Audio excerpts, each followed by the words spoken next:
Okay, let's get right to it. You know, backed by popular demand are Rex Burks and Owen Younger, the gentleman that back there in the back. We had them here, I think it was in May. Was it May? And you know, these two guys are funny, they're friends, and you'll see that their interaction is genuine and warm and fun. And we had so much good feedback from their presentation that day, we decided to have them back. I'm not going to give you a lot about their history. They'll do that. But both of them, they were raised in fundamentalist Christian homes, and were Christians until they reached the age of reason, I guess. And what they've been doing over the last, I guess, close to a year and a half or more, is each Sunday they visit a different Christian denomination of church. And they visit openly as atheists and interact with the people there in a friendly way, and I think that's a fantastic thing for our organization to do. You know, one of the challenges we have with an organization like this is trying to configure one that meets the needs of everybody. You know, it's not uncommon that when we have new people come to the group, maybe they're still in the angry atheist phase. I know I went through that. Spent a lot of years being mad at God, and and surrounded myself with atheists, and the language that we use when we're all together. And fast forward that some 6, 8, 9, 10 years, the next thing you know, I'm in this perfect atheist bubble, and everybody outside that bubble is stupid. They're not as smart as I am. They're not as moral as I am. And somewhere along the way, I realized that I had become just like those that I was criticizing. And somehow over the last couple of years, my how I choose to walk through the world as an atheist has changed significantly. I sometimes get negative feedback from some members of the community because of that. There are those that are justifiably angry at religion. There are some stories in here of people who, because of their involvement in the church, the trajectory of their lives is not what it would have been had they been free of that dogma. And they're trying to process that. And so trying to be an organization that can meet the needs of all of those is a real challenge. And that's why I love when Rex and Owen are coming back today, because what they have to say is, their approach to it is I think more in line with the approach that I want to see. Like most of you there, I have dear friends that are Christians, and I just adore them, and I don't want to offend them. I have family members that are Christians, and I don't want to offend them. And so how do I move through the world as an atheist without alienating some of the people that I love, and without closing myself off from relationships that I could benefit from if I could nurture? And so without further ado, ladies and gentlemen, Rex Burks and Owen Younger.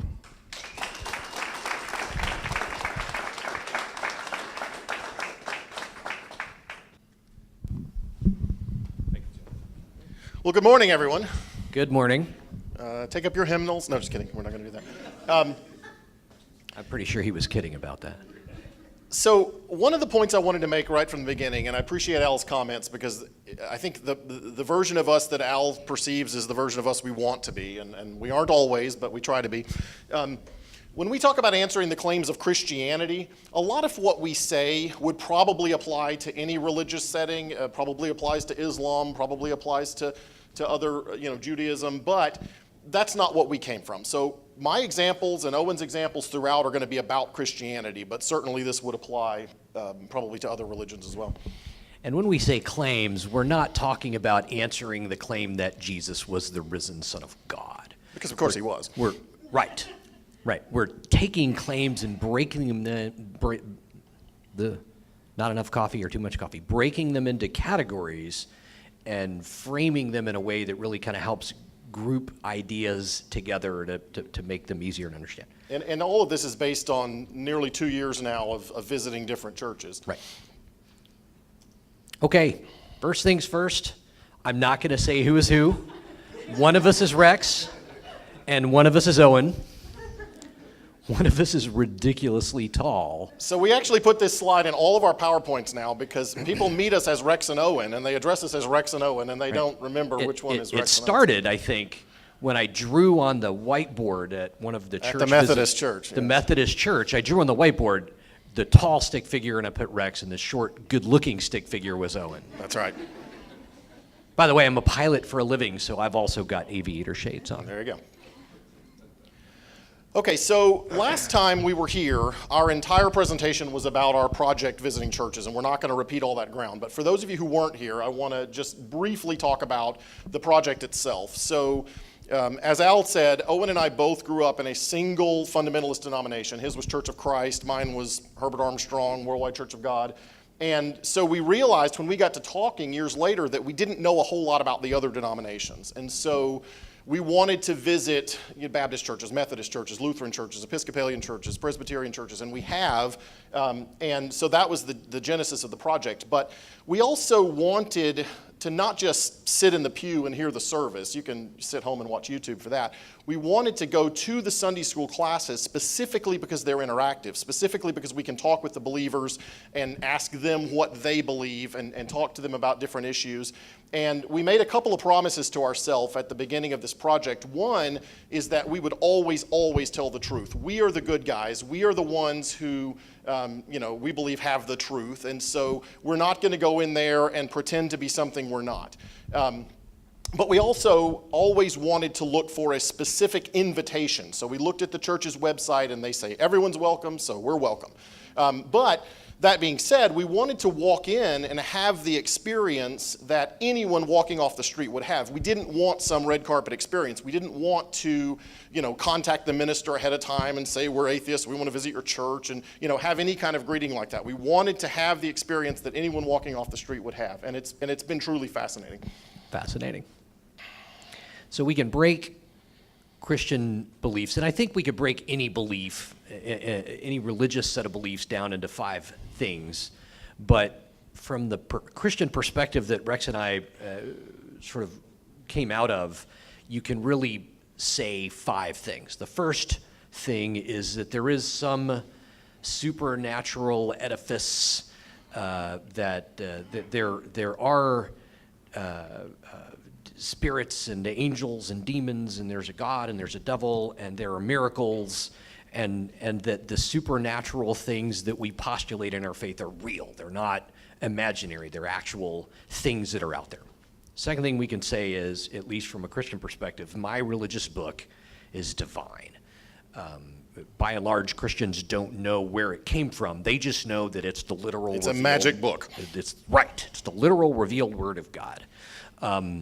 The third thing that Christians generally believe is that the plan of salvation and God's plans in particular are beautiful, which makes them meaningful to us as humans, which is yet one more reason why we should adhere to Christianity. And so you'll notice these first two, the supernatural and the Bible, these are truth claims. The third one is a subjective claim, an evaluation of the contents of that. Right.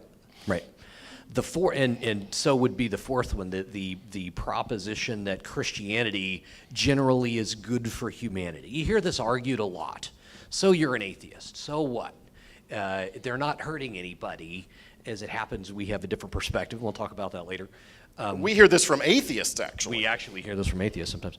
The last one is that life without Christianity, or insert religious belief here, but particularly Christianity, would be meaningless and hopeless. Turns out we have a different perspective.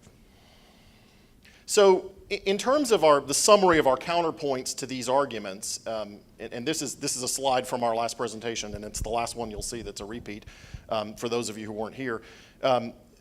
In response to supernatural claims that God is real and miracles are real, we believe that the freethinker response is there is zero good evidence for God or miracles. And so let's talk about what kind of evidence there could be. On the claim that the Bible is a divine perfect book, we would argue that the Bible is obviously man-made. Doesn't mean it's all false, doesn't mean it's all true, it just means it's written by people, just like every other book. That the plan is beautiful, we would argue that the plan is often grotesque, arbitrary, and offensive. More than often it is. That Christianity is good for humanity, we would argue that Christianity is an extreme obstacle to human flourishing. And finally, that life without it would be meaningless and hopeless. We would argue that a life of reason and free thought can be very meaningful and very hopeful. So this is what we will be talking about for the next half hour or so. We've kind of stacked these claims in increasing sort of liberalism, right? The most fundamentalist adherents are going to believe very strongly in claims 1 and 2. if there are people who tend to be more liberal in their Christianity, either they never really took it seriously or they were fundamentalists in their youth and they became more liberal later in terms of the specifics of what they believe, we find that they might occupy some zone between points 3 and 5. So let's go to the first discussion here on the first point. So obviously the first claim encapsulate a whole lot of what we call Christian doctrine. It's the idea that God and miracles are real. So what do we mean when we say miracles? It's any supernatural claim. If you claim that God created the universe in 6 literal days, that's a supernatural claim. If you claim that he intervened in human history and had a chosen people, that's a miraculous claim. If you believe that he became Jesus in human form and died and was resurrected again, those are miraculous claims. But also more mundane things like the manna from heaven or turning water into wine. These would all be miraculous claims. And Owen, what would you answer to any of these miraculous claims? There's actually no evidence for them at all. And what could be evidence for such a thing? Testament, documentary evidence that is recorded and agreed to in history, or if I saw it. For example, if I ever saw a miracle happen, if in normal experience we saw people routinely get up after being dead, that might be something that we would expect could be attested to in a book. But the truth is we would have, the evidence itself would have to be as extraordinary as the claim made. So on this point, and this is the only point where we're making any supernatural claims, where the Christians are making supernatural claims, we want to remind you, if you're ever in this situation dealing with Christians and the claims they're making, don't be confused by the burden of proof. We're reminded of something that Carl Sagan said over and over again when he was alive, is that extraordinary claims require extraordinary evidence. And I don't think that a paragraph written in an ancient book is extraordinary evidence. I think that's pretty mundane evidence. So notice that this is a different category than when we're saying something like Christianity is good for the world. That's a subjective claim. But when you're talking about supernatural claims, miraculous claims, the burden of proof is on the believer. And so when I said to Owen, what would be good evidence, what Owen meant to say was, well, it's not for me to provide the evidence, right? It's for the one making the claim. And that evidence would have to be as extraordinary as the claim itself in order for me to accept it. I mean, it's common sense, right?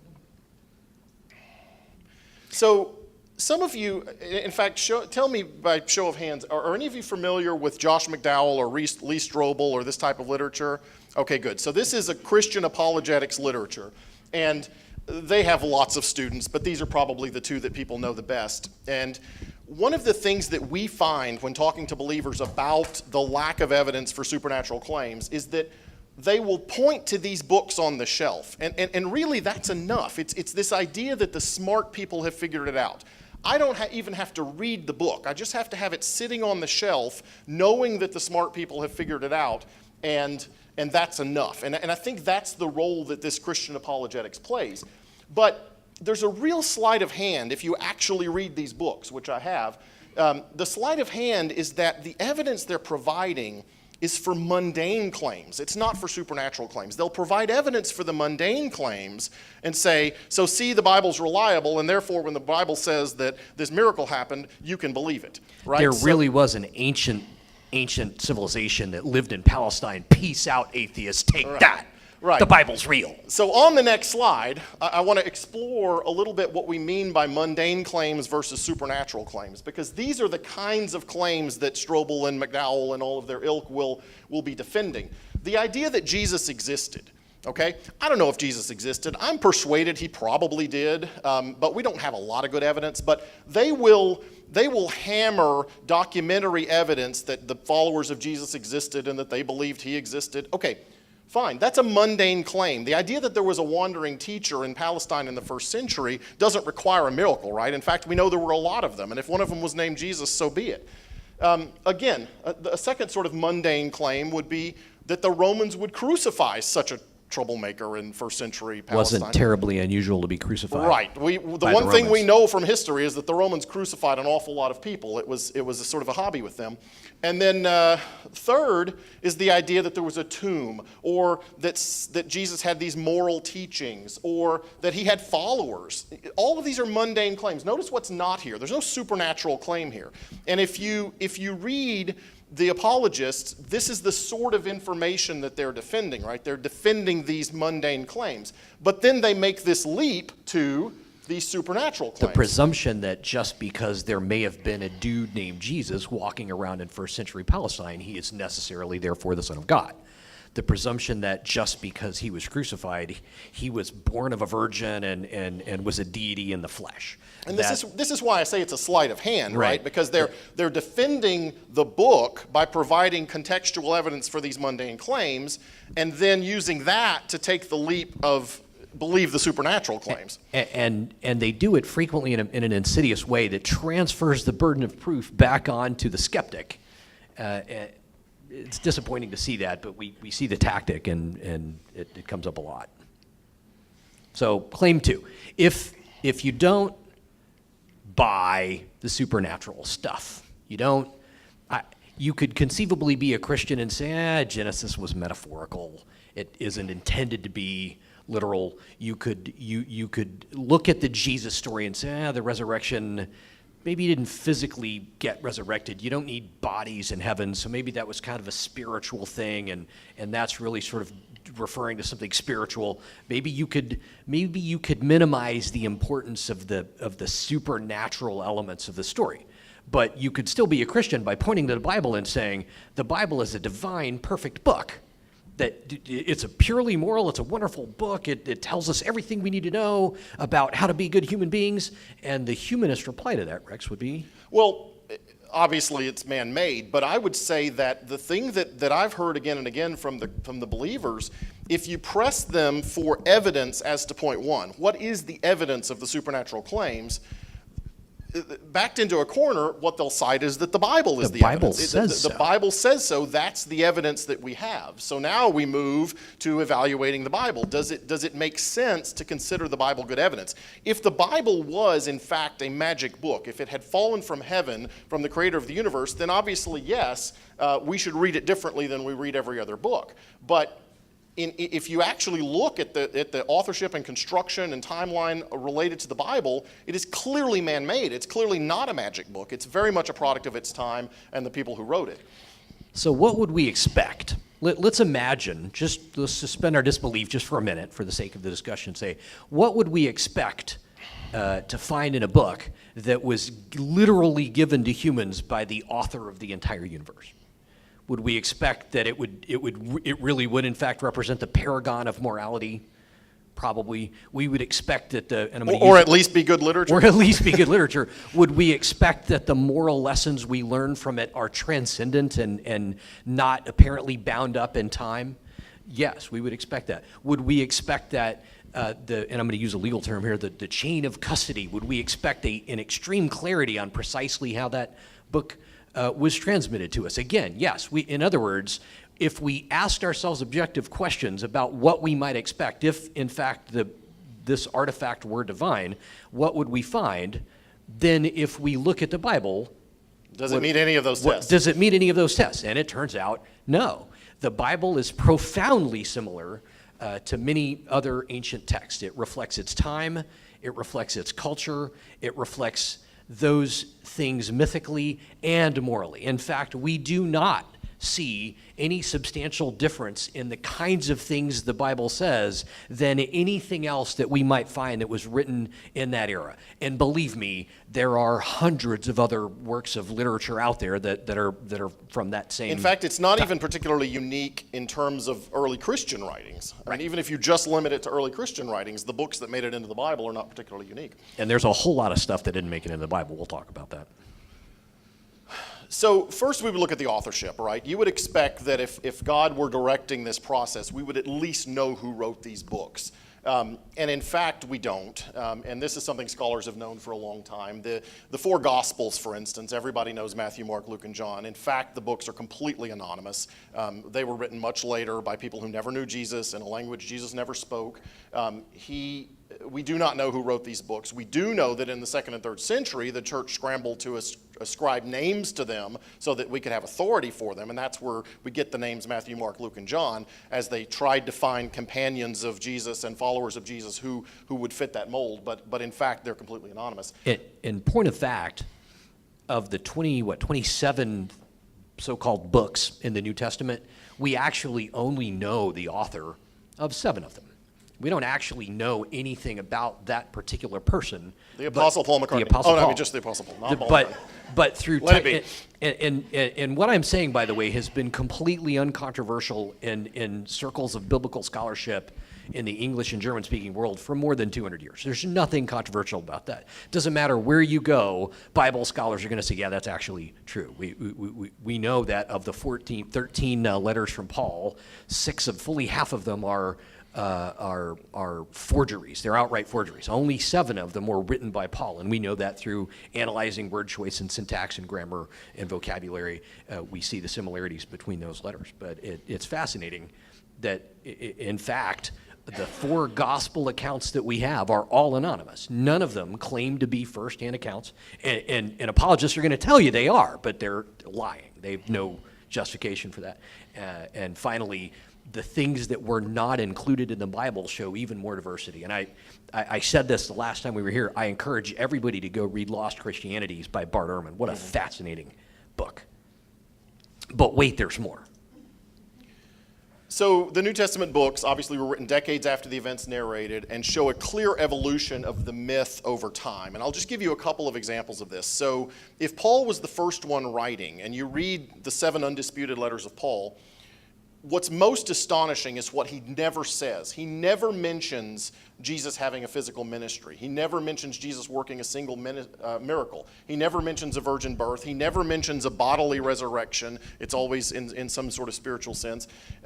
And Paul apparently had never even heard these stories. If you look at a book like Romans, where he's pulling out all the stops to make the case for Christianity, if he had a fact like a virgin birth, he would have mentioned it, and he doesn't. Then you flash forward about 20 years to the first gospel, which is Mark, and you see Jesus as a wise teacher sort of walking around talking about a coming Messiah, which he doesn't identify as himself. Again, no virgin birth, no bodily resurrection, no resurrection at all, actually. The original Mark ends with an empty tomb. But then by the time you get to, another 10 years after that, and you've got Matthew and Luke, suddenly we've got a virgin birth, though the 2 stories don't agree at all. And then by the time you get to John, closer to the 2nd century, now Jesus is walking around declaring himself to be God. And you see the story has grown in a few decades from these different communities that created these gospels. And the Jesus of Mark, the wise teacher walking around saying pithy things about character development, is completely different than the Jesus of John, who walks around claiming to be God for 3 years, which would have gotten him stoned in about a month. But this was far removed from Palestine. And all of these books they show the clear evolution of the myth over time, even within the 1st century. And if you look outside the New Testament, as Owen was saying, we have 4 Gospels in the New Testament, but there are a dozen others that early church created, some of which survive in fragments, some of which we've lost, but other Gospels that tell the story in different ways, sometimes more mundane, sometimes more miraculous. We have other epistles, we have other Acts, we have other apocalypses, and so all of this other early Christian literature shows an incredible diversity in the 1st and 2nd century, but it also shows how the myth is growing over time, which again, we're not... On claim number 2, we're not evaluating whether this is true or not. We're evaluating, is this what a divine process would look like, or is this what a man-made process would look like? And we think that this has the fingerprints of human activity all over it. And the last argument we would make about the Bible itself is that it wasn't until the 3rd Synod of Carthage in 397 AD that any formal committee anywhere in the Christian world actually came up with a list that is what we consider to be the current New Testament. And even then, it wasn't settled. Even then, it wasn't settled. The first time right. it was proposed. There are actually churches in Africa, Christian churches in Africa, that have different versions of the Bible. If you look back at it, right, it took nearly 4 complete centuries for the codex of what defines Christianity now to really be settled. And that wasn't really completely final. In fact, which versions of those books eventually became the Latin Vulgate and eventually became the first printed Bibles is a subject for a whole nother set of discussions. Well, as an aside here, there's an interesting thing that you'll hear from Christians, and I'm sure you've all heard this, is when they're arguing for creation, for example, they will talk about the perfect complexity of physics, the perfect complexity of human DNA, the perfect complexity and predictability of the spiraling galaxies, or the magic of a blade of grass and photosynthesis. And they'll look at the natural world and see all of this perfection and predictability, and they'll make the leap that, oh, there must be design. You know, this kind of perfection must come from divine design. And maybe that's a compelling argument, I don't know. But the very same people would look at this process, the process of the creator of the universe who wants to communicate his most important message about his son dying for your sins so that you can have eternal salvation. That most important message, more important than the spiraling galaxy or the DNA or whatever they're citing as design. The germ theory of disease. This process is extremely sloppy and extremely, human fingerprints all over it. Like, it looks nothing like the order of DNA. It looks like a very haphazard mythology developing, having gone to the least literate part of the world at the least literate time to bring your most important message. It's just sloppy. It doesn't look like the work of God. It looks very like the work man-made. of ancient man. So I think we have looked at the first two claims, the supernatural and the Bible as a divine book, and we've kind of made our best arguments about why we can reject those. But we've still encountered Christians in the church visits that say, yeah, I'm willing to set that stuff aside. I'm not really a fundamentalist, but I do believe in Jesus, and I think the plan of salvation is beautiful, and I think there's plenty of reasons to continue to be a Christian. So now we take one more step down that road. The claim number 3 is that God's plans are beautiful, that the plan of salvation is beautiful, that those things should be meaningful in our lives and should drive how we act and behave. And the reply is, no, God's plans are often grotesque and arbitrary and offensive. This is beautiful, right? For those of you who are counting Jesus in our PowerPoint, I think this is number 4. Yeah. Is that the plural of Jesus? So this is actually Mel Gibson's Jesus. Did you see this film? It's pretty horrible. it's like nonstop blood. Like, Right. Yeah. Just like Mel Gibson. Pretty horrible. Right. Oh, now here's my favorite part of our presentation today. So we're going to talk about the problem with the plan and the problem with the belief system. We're going to start with God himself. The Christian God is a bad God. Would you want this guy as your neighbor? And now, you're all in for a treat. Owen is going to do his best Richard Dawkins. I've been practicing this for a week. All right. Take it away. The God of the Old Testament is arguably the most unpleasant character in all of fiction. Jealous and proud of it. A petty, unjust, unforgiving control freak. A vindictive, bloodthirsty ethnic cleanser. A misogynistic, homophobic, racist, infanticidal, genocidal, filicidal, pestilential, megalomaniacal, sadomasochistic, capriciously malevolent bully. Thank you very much. Thank you. I rest my case. Tip your waiters and waitresses. I'll be here for another 25 minutes. Okay, so God's a bad guy. Okay, but surely there's something else that we can find beauty in this. Surely there's more.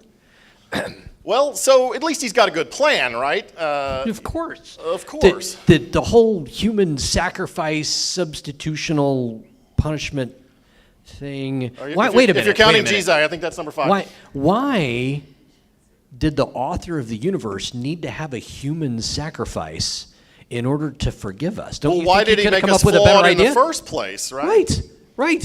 And if he wanted to forgive us, just forgive us. Couldn't Why you do just this whole said, charade? peace out, man, you're forgiven. Yeah. It's all good.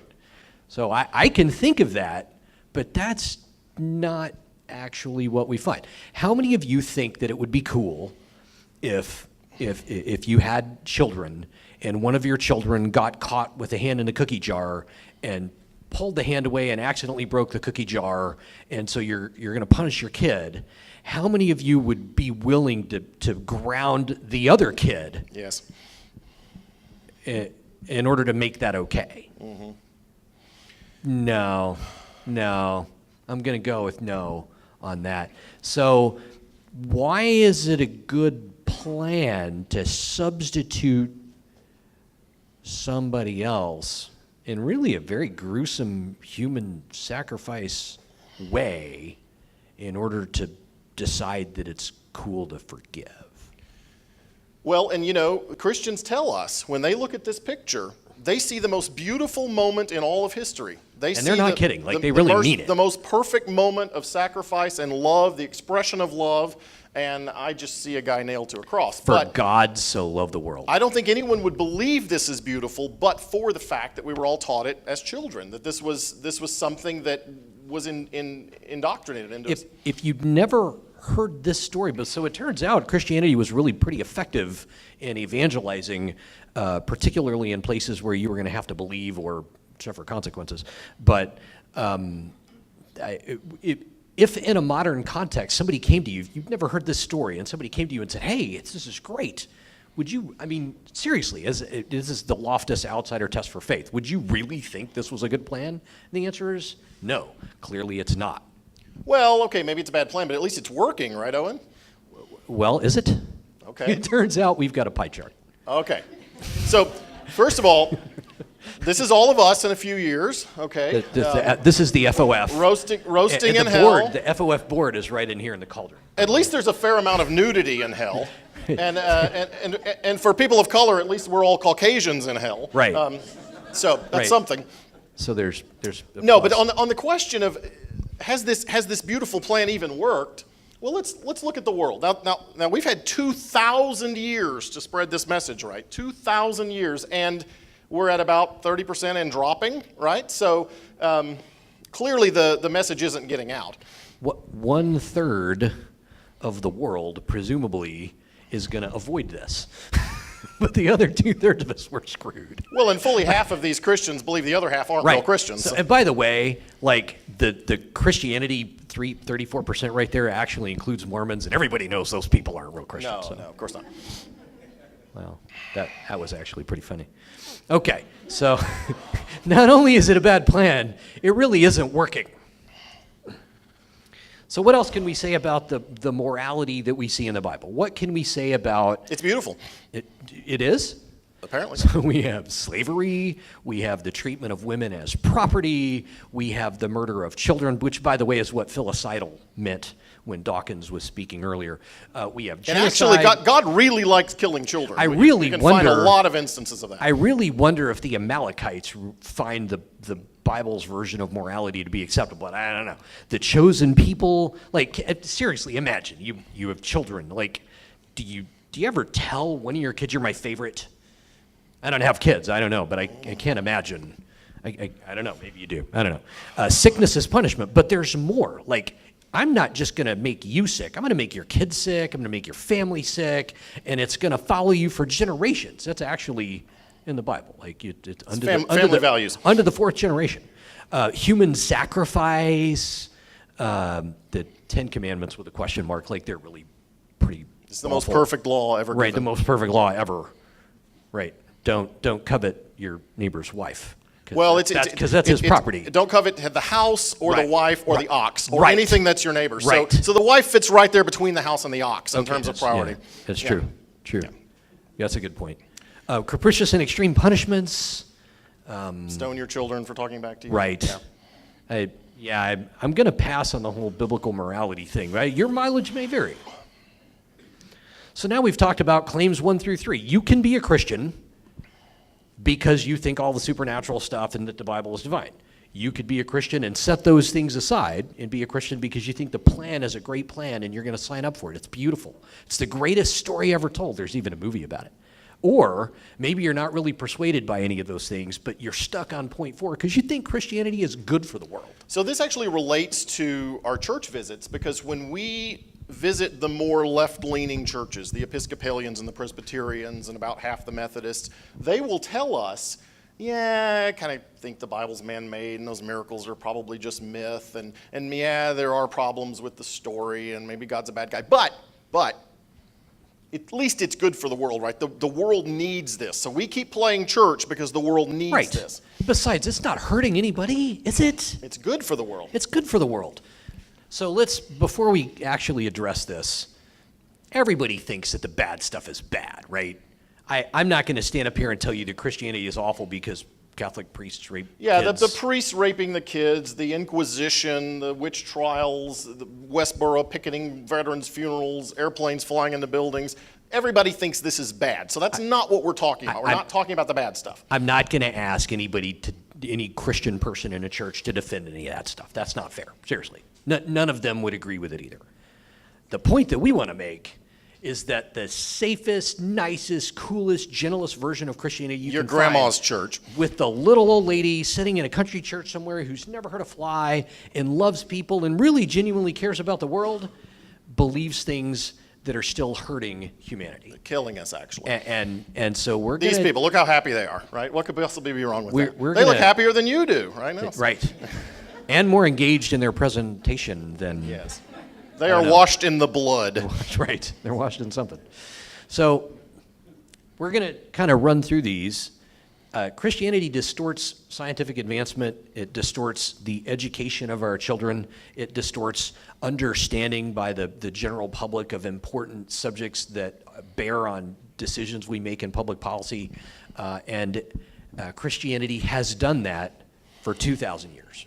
And let's not pull any punches. But that would never happen, like, say, in the state of Texas in the 21st century, right? With school books. You guys remember that big thing? I'm a member of the FFRF. My wife and I are, and like we actually sent letters to the state legislature. I'm sure a lot of us did. How did that go? It didn't go very well for us. Okay. Right. So Rex really loves little snide little screw turning things here. We've got the Creation Museum. The Creation Museum. This is the Right. Temple of Ken Ham? Yeah. How many of you love Ken Ham? I cannot get enough Ken Ham. I can't get enough. Right. He is the missing link. He is. What else, Owen? But there's more. Christianity distorts and devalues critical thinking. You'll hear this, and in church today, right now in Dallas, within 5 miles of us, there are probably 15 or 20 congregations that have some version of this, and we bolded it on the slide. So this is from the Bible. We joke a lot, and if you're talking about stoning your kids, fine. You're not going to hear that in any of these churches within 5 miles of here, but this is not some side point. This is not a small thing in modern Christianity. This is a major theme. Trust in the Lord with all your heart and lean not on your own understanding. In all your ways submit to him, and he will make your path straight. This idea of not leaning on your own understanding is actually held up as a virtue. This is what they tell the children. This is what they tell the children over and over and over again. You can't think for yourself. You shouldn't think for yourself. You've got to trust God. You've got to trust the church authority. This is a damnable idea, and it is not a small side point. It is the thrust of modern Christianity, especially to children. And that's a poisonous message. Christianity grossly distorts sexual ethics.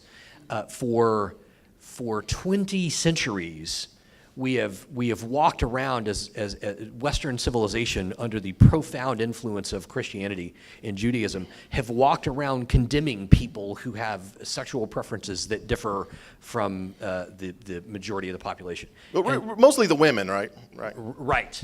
This was actually Owen's purity ring from high school, by the way. Wow. So he's not kidding, but we agreed he wasn't going to say that. No, but the main thrust of all of this is something we mentioned before. It's the subjugation of women. It's the idea that women are the property of men, and that as such needed to be pure for the men. And the men could have as many women as they wanted, but the women needed to be pure for the man. How many of you know how many wives King Solomon had? The wisest man. Did he even know ever. for sure? I think we get some sort of spitball guesses. The Bible gives a number, and the Bible is literally true. No. So he had 300 wives and 700 concubines? Mm-hmm. Right? Wow. Right. So your mileage may vary, right? I've only had 2 wives, and not even at the same time, and that was more than I could handle. So, yeah. Wow. So he went there. Okay. The other thing that really is a burden and has caused a lot of conflict is this idea that homosexuality is evil, that it's a sin, that it should be a crime. It was a criminal act in much of the Western world. In fact, until very recently, I mean, in living memory, that the sodomy law in Texas was struck down. I was in school when it happened. It was a big deal. There is no good reason for society or for anybody to look at that and think it's abhorrent. And yet we have told people who have these thoughts that they're broken, that they're evil, that they're awful human beings. And if you consider the mental angst and anguish that has caused for 2,000 years, it's disgusting. It's reprehensible. And I got to be honest with you, even the coolest, nicest, kindest version of Christianity still believes Romans chapter 1, where Paul spends half of that damn chapter railing against how awful homosexuality is. And that's not in the Old Testament. That's in the New Testament. But he also condemns envy and gossip. So, right. But no one's ever been burned for those things, to my knowledge. Right. Okay, so outside of sexual ethics, specifically, Christianity distorts morality. And you all know the story of Eve. You know, she was our great-great-grandmother, and she's talking to the snake in the garden. And I say, you know what? The serpent is the real hero of the story. Because as a humanist, I believe we should look to ourselves and our own intellect and our own experience and our own observation to determine what is good and evil, what is right and wrong. We should base that on our observation and the evidence, and we ought to be getting more and more moral as time goes on. And what did the serpent say? The serpent said to the woman, "You surely will not die, for God knows that in the day you eat from it, your eyes will be opened, and you will be like God, knowing good and evil." Which to me, that's a good thing, right? That's what we need to do. So let's all think of the snake as the hero of the story. I love that.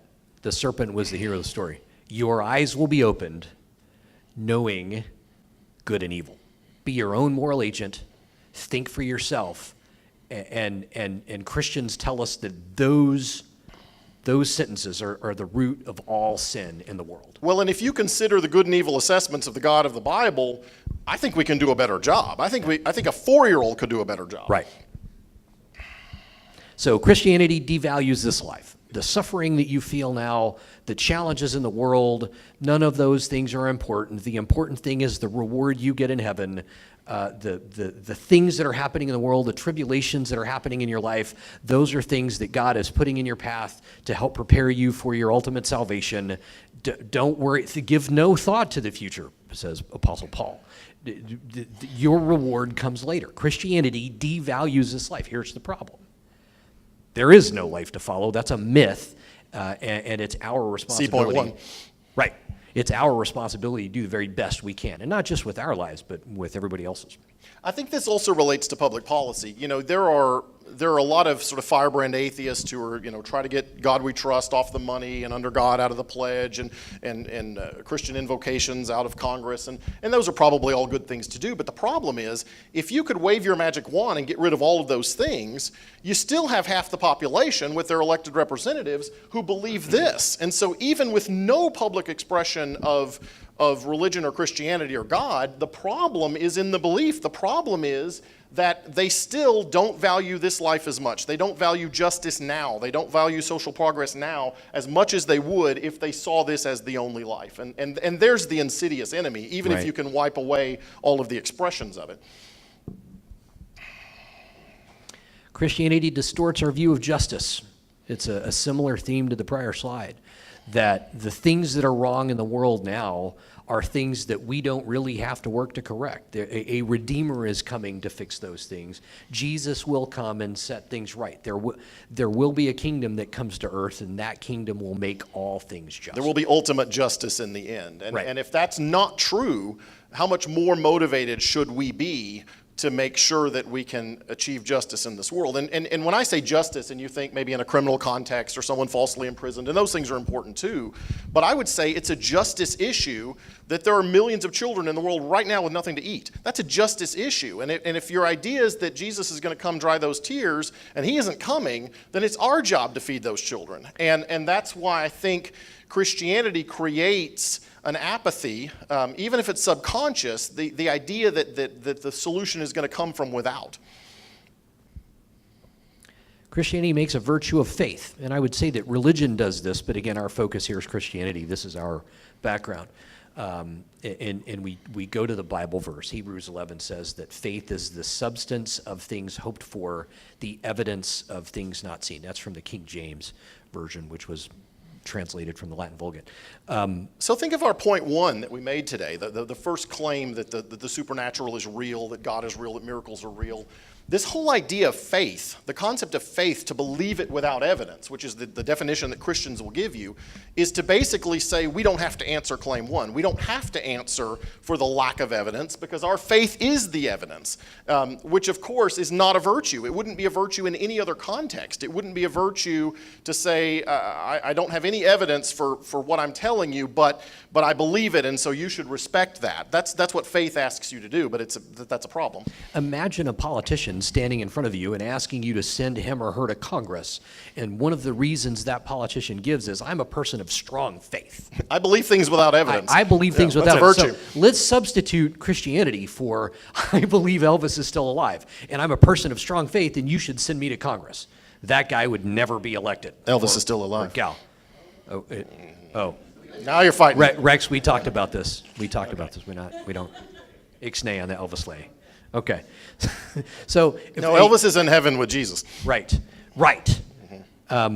If we did a simple substitution test where we did Elvis is still alive, or I believe that there's a one-eyed, one-horned flying purple people eater orbiting Mars, or something else ridiculous, we would agree that that is absurd. And yet we have been indoctrinated, even socially and culturally, to respect that this idea of faith is sacrosanct and that we should never attack it. Like that has a special status, and that we are not entitled to observe that really is an absurd claim. And we really need to get past that. I started out by saying we were only talking about Christianity today, but for any of you who believe that we may now or in the future have a problem with the Muslim world, this is really our Achilles heel to dealing with that the way we need to deal with that. What we need to be able to do is to tell the Muslim world, and particularly the young people in the Muslim world, that their religion is a myth, that there's no evidence for any of these claims, that they need to wake up and come on into modernity with the rest of us. But why can't we say that? Why can't we leaflet the Arab world with the idea that your religion is man-made? It's this. It's because we need it to defend our religion, the idea that you don't have to have evidence, the idea that the Holy Book is a good source. The fact that we cling to these claims takes away any credibility we would have for the things that we need to be saying to the Muslim world. And so it's not just what Christianity is doing to us, it's what it's keeping us from helping the rest of the world wake up. So next, Christianity distorts desperately needed long-term planning. Again, we're thinking about public policy. You frequently hear Christians say, and they mean it, if you die and there's nothing, then who cares? Why do you care? Why is it such a big deal? Just let them be. It's not hurting anybody. But you know what it does? It influences education. It influences our opinion of sexual morality. It influences how we interact with justice problems, particularly with subjects of social justice. It affects how we treat children and women. But it more than that, interferes with our ability to make real long-term decisions that we must make in order to plan for our future. We have real problems, and they're not going away. And as I said before, this is not... Oh, and Paul Ryan. This is not a side point. This is not some small theme within Christianity. This is the major theme. This is the Lord's Prayer. Thy kingdom come, thy will be done on earth. The whole idea that they tell children from birth is that we are not going to fix this world. The ultimate solution is a returning Jesus and the kingdom of God. And if that's true, hey, great. But if that's not true, what are we going to tell these polar bears when those ice caps are melting? What are we going to tell these kids who have nothing to eat? What are we going to do with this moron? That's idea, not Jesus. That's Paul Ryan. Is there a difference? I did it again. No, but what do you think he thinks the answer to these two problems is? I mean, if he's really honest after a couple of glasses of wine, what does he think the answer is? It's behind him in the picture. Yeah. Jesus is going to return and fix it, and we just have to hold on. Right. But if that's not true, if no one's coming from outer space to fix our problems, we better be working on these problems. And the fact that more than half the U.S. population doesn't think it's that big of a deal because Jesus is going to fix it, that's a problem. More than half, like a huge percentage of the population. So this How many of you know Jesus Camp? I love this film. You seen Jesus Camp? Yeah. If you haven't seen it, please go watch this movie. It's amazing. Very alarming, but you owe it to yourself to watch it. So this slide, when we were building this presentation, this particular slide, I got up and I waved my arms around and I raised my voice and I was yelling, and we're going to try to get through this slide without me yelling. But this is the message in church right now, today, in denominations all over the United States of America. We are telling kids that they're weak, that they need to have a savior in their life because they can't get by without it, that they're flawed. We're telling kids that their mind is an open book to supernatural. They can't have private thoughts. We're telling them that they're powerless. They cannot You need solve, Jesus. They can't solve the problems of the world. They're being told, lean not unto their own understanding. Their intellect can't be trusted. They're being told that there are things that are wrong with them. They're being told that their personal relationships are not as important as their relationship with Jesus. And that pisses me off. And if it doesn't piss you off, then I'm not doing a good job telling you how bad this is. This is poison. This is venom in the mind of kids, telling them that when they grow up and they become responsible adults who are supposed to figure out how to solve the world's problems, that they can't do it. They can't and they shouldn't, and they should look for Jesus to do it. What does a steady diet of 18 years of this, and you reach adulthood having heard this for 18 years, what kind of adult would you be when faced with the world's atheists problems? Are angry. Christians ask why people, and Al talked about it, like why do so many atheists, when they leave their faith, why are they angry for so long? And honestly, this is the reason. Well, and pausing here for a moment, one of the things we talked about last time we spoke here was the idea, sort of building the case to defend the idea that we shouldn't just be non-religious and let them be. The idea that this has a cost, this has a major cost, and it's right here. Probably more than any of the other things we've talked about, this is the cost, this is the problem, and the reason why we should care, the reason why we should continue to throw a lifeline to those Christians and help them out and help wake them up, just like somebody woke all of us up. Right. These people need to be woken up. We're not criticizing Christianity because we don't like these people or because we want to belittle these people or make fun of these people or hurt these people. We want to rescue these people. We want to save these people from a bucket load of bad ideas, and that's what needs to happen. So we're going to push forward here a little bit. All right. I'll let you take this one. Christianity stunts our emotional maturity. If you've ever been to a funeral and you've heard he's in a better place, or after a tragedy, a hurricane, or a mass shooting, you're in my thoughts and prayers, this is bad. This is not helpful. And yet, we haven't evolved as a species. We haven't gotten good at grieving and holding each other and getting each other through it because we tell ourselves these lies. And Christianity obviously does that. And prayer, by the way, is a really, really great way to feel good about yourself for having actually done nothing affirmative in the world. Okay, resource waste. Obvious. I mean, this is a gimme, really, seriously. You hear atheists in our community, free thinkers, talk about how really unfair it is to allow these church groups to retain a tax-free status. But that's only scratching the surface. If you imagine every ounce of work done toward evangelism or toward furthering Christian belief over the last 2,000 years, and you contemplate what we could have achieved if that had been directed towards progress and sanitation and infrastructure and other things, where would we have been? We would have flown to the moon in the 18th century. All right, so maybe there's no evidence for the supernatural. Maybe the Bible's not a magic book. Maybe the plan is ugly and it's bad for the world. But we still have to do it, Owen, because life without Christianity would be meaningless and hopeless. Actually, no. This is what you hear from the most liberal Christians, right, who really don't believe the superstition, but they still hold to this. They think that you really have, in order to have meaning in your life, you've got to have something bigger than you. And I understand why they would think that. I get that, right? They've been told that their whole life. They're trying to hold on to a faith. But it turns out that hope doesn't come from some pie-in-the-sky dream. Hope comes from empowerment. Well, and so think about what we said about the poison message to children, that you're weak, that you're flawed, that you need a savior, you need a redeemer. How about instead we spend 18 years teaching children, you are the most evolved species in the galaxy. You have in you the DNA of Newton and Einstein and Da Vinci and Curie and Edison. You have that creativity. You have that problem solving. You have the ability to fix this world. That's a much more empowering message than the idea that you can't and you shouldn't because Jesus is going to fix it. You're weak and you're helpless and you can't do it. I got to be honest with you that this is a no-brainer. One message is good for the world and for helping us solve our problems, and the other one is causing the problems. So let's talk about meaning in life. Friendship and art and nature and travel and music, particularly good music, not the kind Rex listens to. And sex. This is love, our sex. Love and sex and wine and family and good meals and literature and education. By the way, you can tell Rex was driving when the slide was built because it doesn't have cigars, beer, or airplanes. Okay. But the idea here is that the Christian that says life without Christianity is meaningless, what they mean is there's no external meaning. And I would agree. There's no one in the sky pushing meaning onto our lives. We give our lives meaning. And thank your lucky stars, you live in a century and a place and a time of comfort where you can actually enjoy most of the meaning that's available to you.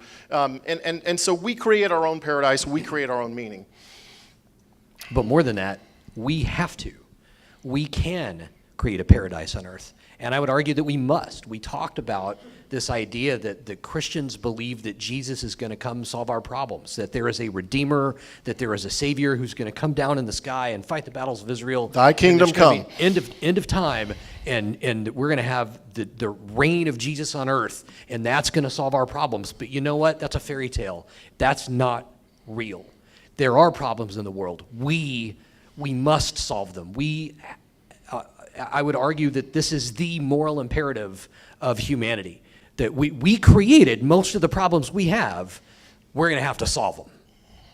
And believing that someone else is going to come solve them, or that there's another life coming where these problems don't matter, is the greatest obstacle to solving these problems. So one last slide. Let's get back to the spectrum. So we wanted to relate this back to the church visits. And not because I expect you all to go visit a bunch of churches, but because you are going to, in your daily life, be dealing with different believers, making different claims. And the point here is that at the most fundamentalist end of the spectrum, the Pentecostals, the Seventh-day Adventists, the Baptists, you're going to hear claims about the supernatural and about the divinity of the Bible. At the more liberal end, you're going to hear claims about the meaninglessness of life without Christianity, or that it's good for the world. Even some of these people, the Presbyterians and Episcopalians that have given up on the supernatural, still make these kinds of claims. And the reason we're differentiating these is because if someone is making this claim and you're arguing this one, you're not responsive to what they're saying. And so if you listen carefully to the sort of claim, it helps you frame a response. And we hope we've helped a little bit in that regard. As good an advocate as Christopher Hitchens was, man, I miss that guy. As good an advocate as he was, he didn't come out of the faith background that Rex and I grew up in, and that maybe many of you did.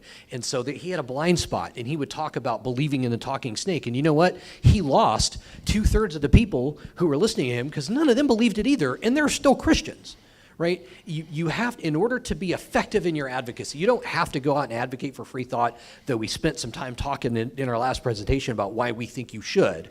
We're happy to do that, and we think some people need to, and we feel like that's something we're pretty good at.